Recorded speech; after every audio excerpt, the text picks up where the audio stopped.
भारतीय स्वतंत्रता संग्राम के दिग्दर्शक, सशस्त्र क्रांति के उद्घोषक, विचार क्रांति के उत्प्रेरक, स्वदेशी के प्रवर्तक महर्षि अरविंद घोष राष्ट्रवाद के पुरोधा कवि और दार्शनिक थे। उन्होंने भारत के अतीत, वर्तमान और भविष्य को लेकर गंभीर चिंतन और गहन मंथन किया था। उन्होंने भारत के फिर से एक होने और भारत के विश्व गुरु बनने की भविष्यवाणी की थी। महर्षि ने कहा था कि भारत फिर से एक होगा, मैं उसे स्पष्ट देख रहा हूं। इसकी एक झलक हमें श्री अरविंद की जन्म शताब्दी वर्ष 1972 में देखने को मिली, जब 72,000 पाकिस्तानी सैनिकों ने हथियार डालकर भारत के सम्मुख आत्मसमर्पण कर दिया। इसकी एक झलक एक बार फिर बलूचिस्तान, पीओके और गिलगित से उठ रही लपटों में दिख रही है। पिछले कुछ दिनों से बलूचिस्तान के लोगों ने, गिलगित के लोगों ने, पाक ऑक्युपाइड कश्मीर के लोगों ने, वहां के नागरिकों ने जिस प्रकार से मुझे बहुत बहुत धन्यवाद दिया है, जिस प्रकार से मेरा आभार व्यक्त किया है, मेरे प्रति उन्होंने जो सद्भावना जताई है, दूर दूर बैठे हुए लोग, जिस धरती को मैंने देखा नहीं है, जिन लोगों को विषय में मेरी कभी मुलाकात नहीं हुई है, लेकिन ऐसे दूर सुदूर बैठे हुए लोग हिंदुस्तान के एक प्रधानमंत्री को अभिनंदन करते हैं, उसका आदर करते हैं, तो वो मेरे 125 करोड़ देशवासियों का आनंद है, वो मेरे 125 करोड़ देशवासियों का सम्मान है। देशभक्तों ने भारत विभाजन को कभी स्वीकार नहीं किया और किसी न किसी रूप में जनमानस को ललकारते थे। जो मानसिंह के वंशज सम्मुख आए, फिर एक बार घर में ही आग लगाएं, पर अन्यायी की लंका अब न रहेगी। आने वाली संतानें यूं न कहेंगी, पुत्रों के रहते कटा जननी का माथा, चुप रहे देखते अन्यायों की गाथा। अब शोणित से इतिहास नया लिखना है, अब शोणित से इतिहास नया लिखना है, बलिपथ पर निर्भय पांव आज रखना है। आओ खंडित भारत के वासी आओ, कश्मीर बुलाता त्याग उदासी आओ, शंकर का मठ कल्लड़ का काव्य जगाता, जम्मू का कण कण त्राहि त्राहि चिल्लाता। लो सुनो शहीदों की पुकार आती है, अत्याचारी की सत्ता ठर्राती। लो सुनो शहीदों की पुकार आती है, अत्याचारी की सत्ता ठर्राती। उजड़े सुहास की लाली तुम्हें बुलाती, अधजली चिता मतवाली तुम्हें बुलाती। अस्थियां शहीदों की देती आमंत्रण, बलिवेदी पर कर दो सर्वस्व समर्पण। कारागारों की दीवारों का न्योता, कैसी दुर्बलता अब कैसा समझौता। हाथों में लेकर प्राण चलो मतवालो, सीने में लेकर आग चलो प्रण वालो। जो कदम बढ़ा पीछे नहीं हटेगा, बच्चा बच्चा हंस हंस कर मरे मिटेगा। वर्षों के बाद आज बलि का दिन आया, अन्याय न्याय का चिर संघर्षण आया। फिर एक बार दिल्ली की किस्मत जागी, जनता जागी, अपमानित अस्मत जागी। देखो दिल्ली की कीर्ति न कम हो जाए, कण कण पर फिर बलि की छाया छा जाए। महर्षि अरविंद का जन्म कोलकाता में 15 अगस्त 1872 को हुआ था और हमारा स्वतंत्रता दिवस भी 15 अगस्त ही है। अरविंद की माता का नाम स्वर्णलता और पिता का नाम डॉक्टर कृष्णधन घोष था। उनके पिता डॉक्टर कृष्णधन घोष ने उन्हें भारतीयों के स्पर्श से बचाने के लिए 7 साल की उम्र में ही लंदन पहुंचा दिया था। वो पक्के अंग्रेजी मानसिकता उनमें कूट कूट के भरी थी और डॉक्टर घोष नहीं चाहते थे कि उनके बच्चे हिंदुस्तान में रहें और हिंदुस्तानियों से कोई संपर्क रहे।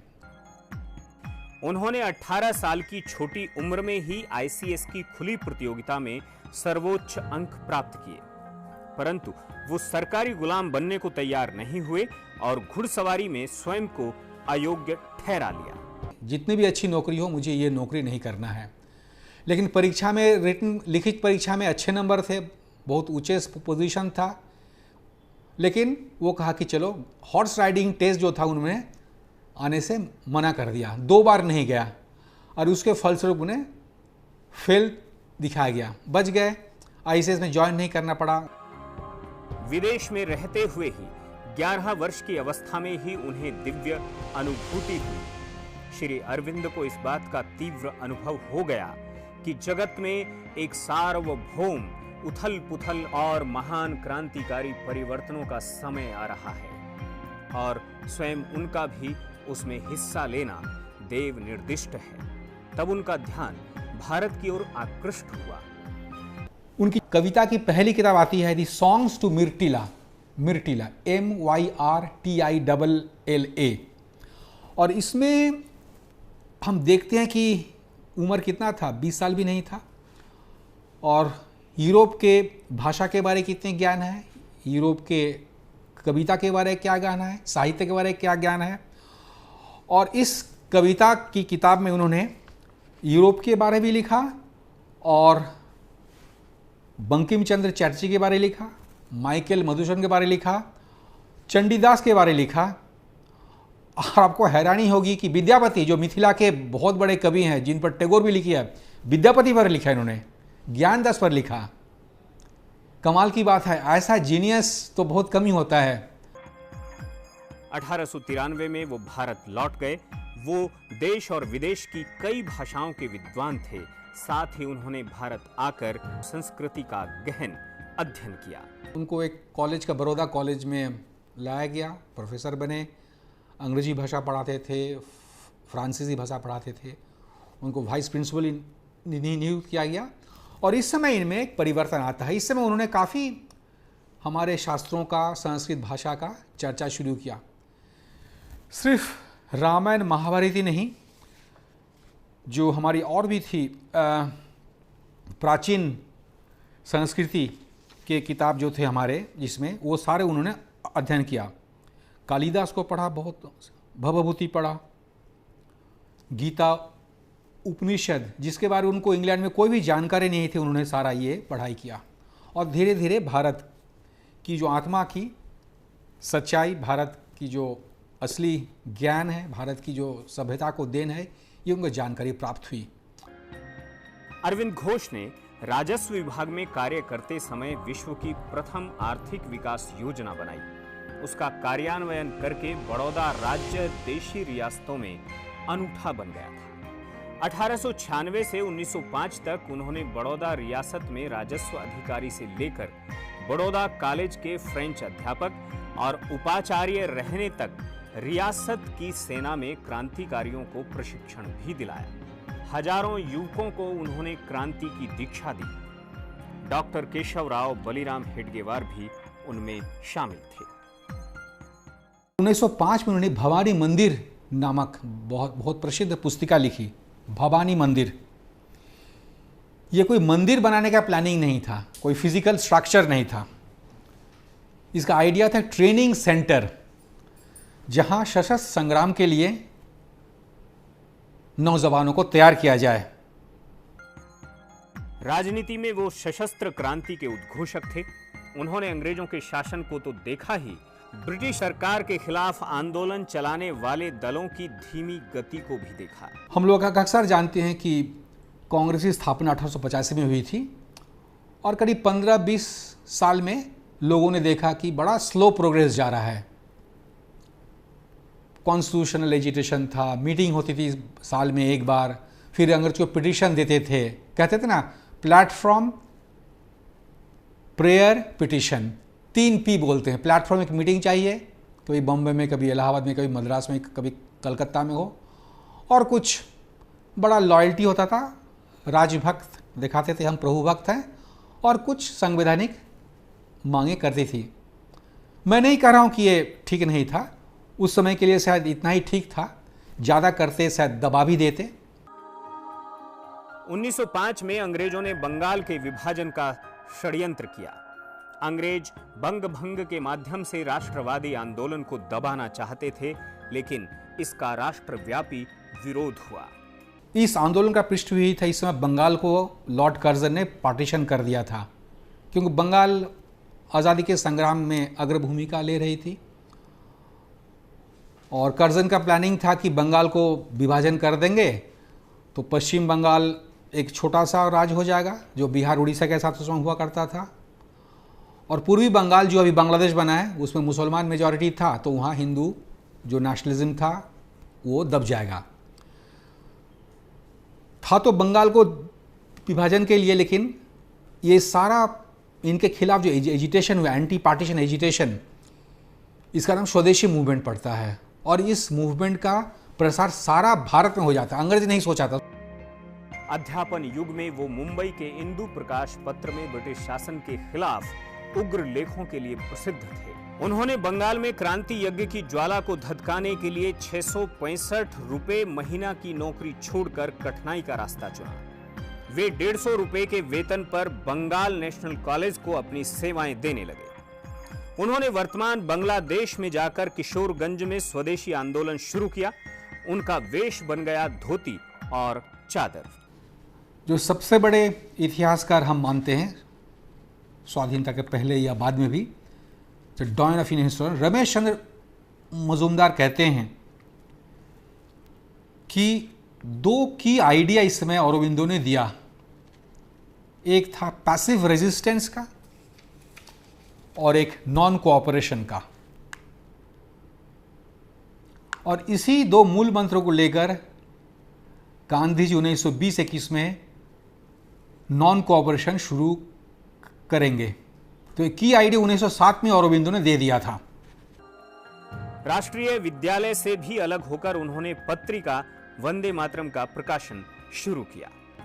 इसी के साथ क्रांतिकारियों का संगठन शुरू हो गया। चंद्रनगर के अज्ञात अध्यापक ने वंदे मातरम को पत्र लिखा था। श्री अरविंद ने उसे खोज निकाला और वंदे मातरम के संपादकीय विभाग में रख लिया। यही थे प्रख्यात क्रांतिकारी उपेंद्र बंदोपाध्याय। उपेंद्र अरविंद घोष द्वारा संस्थापित विपल्लवी प्रशिक्षण केंद्र मानिकतल्ला बगीचे में शस्त्र और शास्त्र के प्रशिक्षक भी बने थे। वंदे मातरम ये बिपिन चंद्र पाल ने शुरू किया था। बिपिन चंद्र पाल ने औरोबिंदो को कहा कि आज आप मुझे हर रोज एक आर्टिकल दीजिए। औरोबिंदो करते रहे। और एक संवाद पत्र जो क्रांतिकारी विचार के थे, युगांतर शुरू किया गया। युगांतर वो भी श्री औरोबिंदो कहने पर उनके शिष्यों ने चालू किया, और श्री औरोबिंदो खुद एक संवाद पत्र चालू किया, उसका नाम था कर्मयोगी, कर्मयोगिन। और औरोबिंदो एक और चालू किया, बंगला में था, धर्म नाम था उसका। ब्रिटेन में बम बनाने से पहले ही श्री अरविंद के अनुयायी क्रांतिकारियों ने बम बना लिया था। 14 फरवरी 1907 को बारेंद्र घोष, उल्लासकर दत्त, विभूति भूषण सरकार, नलिनी कांत गुप्त और प्रफुल्ल चंद्र चक्रवर्ती बंगाल के कलकत्ता के मागी टोला से आकर देवघर के पास डिगरिया पहाड़ के टॉप पर बम का परीक्षण कर रहे थे। उस क्रम में क्रांतिकारी उल्लासकर दत्त शहीद हो गए। स्वदेशी निर्मित बम का यह पहला परीक्षण था। इसे कोलकाता के स्नातक विभूति चक्रवर्ती ने बनाया था। यह विश्व का पहला क्रूड बम था। बारेंद्र घोष अरविंद के छोटे भाई थे। देवघर वर्तमान में झारखंड राज्य में है। अलीपुर बम केस मुजफ्फरपुर में जिलाधिकारी किंग्सफोर्ड पर प्रयोग के प्रयास का यह परिणाम था। इतिहासकार कहते हैं कि भारत में सबसे पहले बम बनाने का काम जो अंग्रेज के खिलाफ इस्तेमाल किया जाएगा, बारेंद्र घोष ने शुरू किया। और शायद पहला बम का एक्सपेरिमेंट देवघर में हुआ था, जो हमारे झारखंड में है। अभी लोग कहते क्या भाई आपने सोचा था क्या कि 2-4 हिंदुस्तानी नौजवान इधर उधर अंग्रेज को बम मारेंगे, अंग्रेज भारत को चले जाएंगे? बारेंद्र घोष बोला कि नहीं, हमारी ऐसी धारणा नहीं थी, हमारा ये प्लान नहीं था। हम दिखाना चाहते थे हम ऐसा कुछ कर सकते हैं, कुछ क्रांतिकारी कदम ले सकते थे, और उसके लिए अपनी प्राणों की न्योछावर भी कर सकते, प्राण की बलि भी दे सकते थे। हम एग्जाम्पल था हमारा, ये नहीं था कि हम बम मार के अंग्रेज भारत को चले जाएंगे। ये तो हमारे लिए एक ट्रेनिंग था और लोगों को मनोबल बढ़ाना था। क्रांतिकारियों के हाथ में पिस्तौल के साथ बम आ जाने से ब्रिटिश सरकार दहल उठी। एक दिन तड़के पुलिस अधीक्षक क्रेगन ने श्री अरविंद के घर छापा मारा। 2 मई 1908 को 40 युवकों के साथ अरविंद को गिरफ्तार कर लिया गया। अलीपुर बम केस में उन्हें जेल हुई। फांसी के अभियुक्तों के लिए बनी कोठरी में श्री अरविंद के साथ 2 कंबल और एक तसला था। उधर उनकी योग साधना तो चल ही रही थी। उनके मुताबिक जेल में ही उन्हें श्री कृष्ण के दर्शन हुए और आदेश मिला कि राजनीति छोड़ दो। तब तक श्री अरविंद भी यही समझते थे कि वो समाज के नेता हैं और स्वतंत्रता संग्राम में उनके बिना काम नहीं चल सकता। पर श्री कृष्ण ने कहा, मैं तुम्हें जिस कार्य के लिए जेल में लाया हूं उस कार्य की ओर मुड़ो। जब तुम जेल से छूटो तो याद रखना, कभी डरना मत, हिचकिचाना मत। मैं इस देश और इसके उत्थान में हूं। उनके वकील थे देशबंधु चितरंजन दास। उन्होंने बड़ी कवित्वमयी भाषा में बहस की। उन्हें राष्ट्रवाद का उद्गाता, मानवता का प्रेमी और भविष्य का मंत्र दृष्टा बताया। पर सभी को आश्चर्य में डालते हुए वो छूट गए। इधर बैरिस्टर चितरंजन दास के घर का असबाब तक बिक गया। बीचक्रॉफ्ट सेशंस जज थे और इनके वकील थे औरबिंदो के क्रांतिकारियों का चितरंजन दास, जो देशबंधु चितरंजन दास, जो उस समय भारत के स्वाधीनता संग्राम के प्रथम श्रेणी के नेताओं में से थे। इन्होंने केस किया। खैर, बहुत मेहनत किया, औरबिंदो को छुटकारा मिल गई। बारिन घोष और एक उनके साथी थे उल्लास कुमार दत्त, दोनों को फांसी की सजा सुनवाई गई। लेकिन खैर, बारिन घोष उनको फांसी की सजा मकूब हो गई। जब कोर्ट की जजमेंट आई, जब कोर्ट में ये ट्रायल चल रहा था अलीपुर का केस, उन्होंने कहा, long after this controversy is hushed in silence, long after this turmoil the agitation सीजेज। ये आज़ादी, ये संग्राम जब खत्म हो जाएगा, long after he is dead and gone, he will be looked upon as the poet of patriotism and the prophet of nationalism and lover of humanity। Aurobindo कोई छोटे मोटे देशभक्त नहीं थे कि हमको भारत को ही आगे बढ़ा रहे हैं, अपने समाज को बढ़ाना है, ऐसी बात नहीं थी।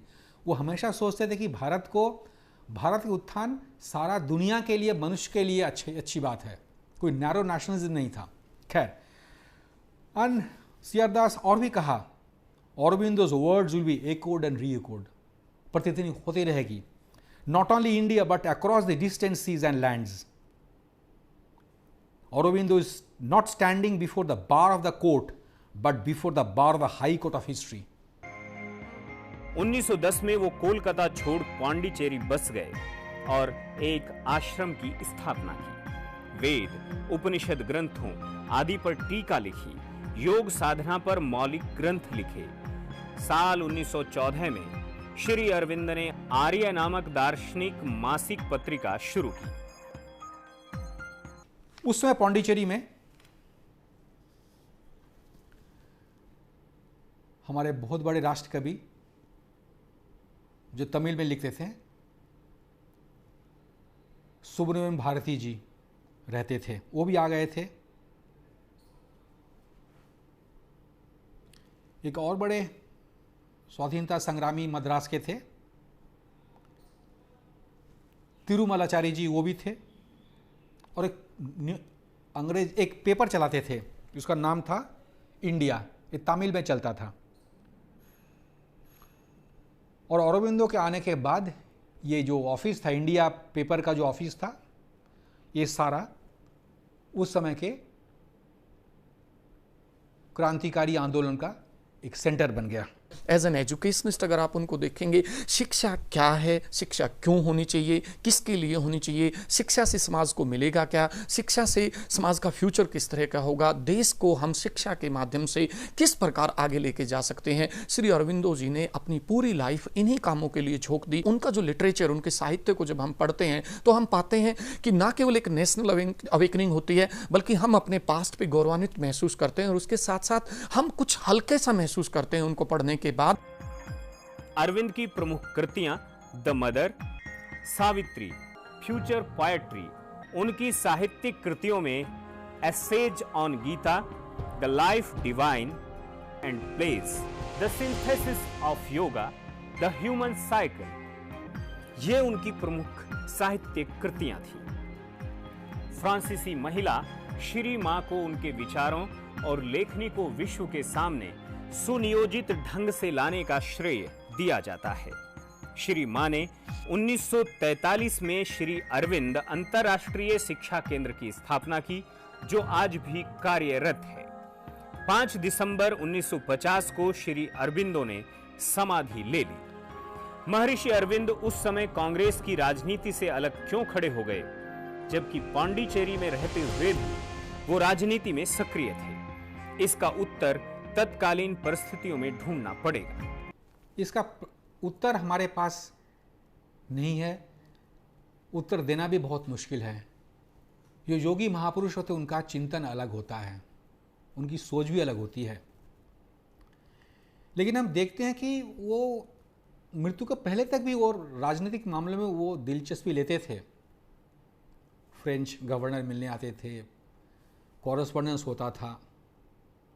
एक सवाल लोग करते हैं कि 1921 में मुंजे जी जो उस समय कांग्रेस रिजर्वेशन कमेटी के मेंबर थे, उन्होंने कहा कि 1920 का कांग्रेस सेशन में अरबिंदो को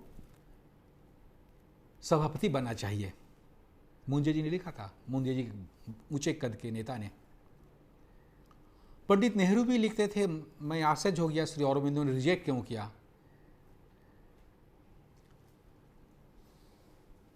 हम सोचते हैं कि नॉन कॉपरेशन मूवमेंट, जहाँ तक अंग्रेज से नॉन कॉपरेशन बात थी, ये तो ठीक बात थी, लेकिन एक उसमें और जुड़ गया था, खिलाफत आंदोलन,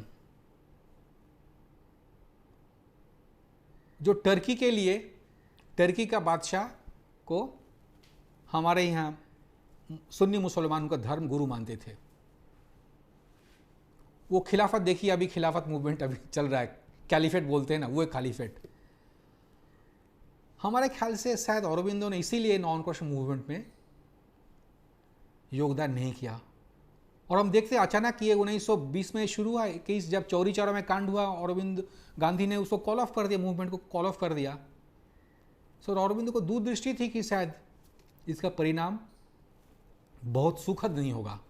हमारा एक्सप्लेनेशन है ये, क्योंकि लोग चाहते थे वो आए, वो नहीं आए। अरविंद की लेखनी क्रांतिकारियों की लेखनी थी, लेकिन उसमें योगी का धैर्य भी था। एक बड़े फेमस अंग्रेज ऑफिसर, यंग हस्बैंड मिशन, जो फेमस लॉर्ड कर्जन ने तिब्बत में भेजा था, हार्डकोर इंपीरियलिस्ट, उनका कहना था कि life divine is the greatest book of our time. Maharshi Arvind ने सभ्यता पर संस्कृति के आक्रमण को परखा था। वे कहते थे, हमारी सभ्यता को क्या हो गया है, लोग किस दिशा में जा रहे हैं, इसकी कोई जानकारी भी है? इसमें इन्हें एक बार कहा था, जब पांडिचेरी में थे, ये लिख रहे थे, भाई हमारी सभ्यता को हो क्या गया।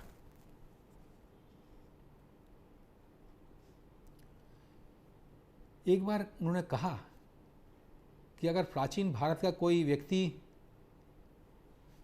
हमारे बीच आ जाता है तो उनको देखकर बड़ा हैरानी होगी कि हम कहाँ पीछे पड़े हुए हैं, कितने पिछड़ेपन हमारे में आ गया। और हमेशा ये कहा कि हमें इससे बचना है, देश को आगे बढ़ाना है, समाज को आगे बढ़ाना है। इस देश में जब सांस्कृतिक पुनर्जागरण का काल शुरू हुआ, हम राजा राम मोहन राय जी के बारे में जानते हैं, ईश्वर चंद्र विद्यासागर जी के बारे में जानते हैं, स्वामी विवेकानंद जी के बारे में जानते हैं। उसी कड़ी को आगे बढ़ाते हुए श्री अरविंदो ने भी भारत का पुनर्सांस्कृतिक निर्माण और एजुकेशन में इतना बड़ा पुरोधा, वो as a poet, as a writer, as an educationist, उन्होंने अपने विचारों से इंटरनल योगा थ्योरी, जो रिलीजियस थ्योरी, हिंदुइज्म की जो थ्योरी, जो आमतौर पर जिस पे पॉलिटिकल डिबेट्स होती रहती हैं, लेकिन अगर आप श्री अरविंदो को पढ़ेंगे तो आप पाएंगे कि हिंदुइज्म की वो जो बेस्ट एस्पेक्ट्स और इंटरनल योगा के जो वो best aspects, how to lead a successful life, इस पे बहुत ज्यादा फोकस उनका रहता है। महर्षि अरविंद घोष की जन्म शताब्दी 15 अगस्त 1972 पर राष्ट्रीय स्वयंसेवक संघ के तत्कालीन सरसंघ चालक श्री माधव सदाशिवराव गोलवलकर उपाख्य श्री गुरुजी ने उनका स्मरण करते हुए अपने संदेश में कहा था, हमारे राष्ट्र की समस्याओं के सम्यक बोध और अपनी अंतःस्फूर्त भविष्य दृष्टि द्वारा महर्षि ने हमें अनुसरण करने के लिए जो निर्देश दिए हैं, उनसे हमारा सनातन धर्म, संस्कृति और राष्ट्र अखिल विश्व की मानवता के दीप्तिमंत, पावन और सामर्थ्य संपन्न नेता के रूप में निश्चय फिर खड़ा होगा। अरविंद घोष की परिकल्पना और उनकी भविष्यवाणी का भारत अब धीरे धीरे परिलक्षित होने लगा है। दुनिया भारत की ओर आशा भरी नजरों से देख रही है, चाहे वो आर्थिक दिशा हो या फिर मानसिक शांति के लिए आध्यात्मिक, अहंकार, आतंकवाद, भोगवाद और संप्रदायवाद से जूझता संसार इन समस्याओं से निजात पाने के लिए भारत की धरोहर और विरासत को अपना रहा है। उनकी जो थ्योरी है that leads to the perfection of the human kind, he talks about humanism, particularly मानवतावाद के उन बिंदुओं पे वो चर्चा करते हैं, उन बिंदुओं पे उन तहों को खोलते हैं और इंसान को फाइनली पढ़ने के बाद एक रिलीफ सा महसूस होता है। अरविंदो को पढ़ने के बाद एक नया जोश, एक नई जोगर्ती इंसान के अंदर महसूस की जा सकती है।